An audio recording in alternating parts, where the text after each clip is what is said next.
Hello everyone, welcome to another Revolut tutorial. In this tutorial, I will show you how to delete trusted merchant on Revolut.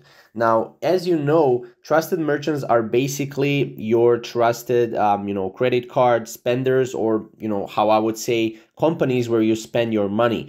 Okay, so first thing that you need to do is you need to go to your account up here.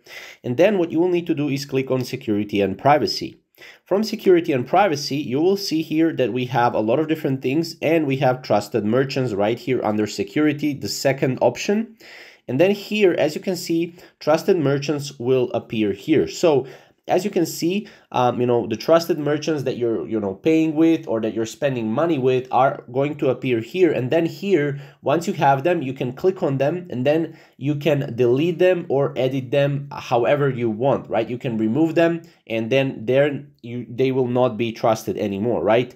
That's pretty much how to do it. It's very simple, very easy. Obviously, if you want to go back, you just go back here, and you can also change your passcode here, sign in with biometrics, gambling block as well if you want to block your gambling, which is really great option if you want to do it. And yeah, that's pretty much it. So this is basically how to delete your trusted merchant on Revolut. If you have any questions or comments, comment down below, and we'll see you in the next Revolut tutorial. Other than that, thank you guys for watching. We'll see you in the next tutorial.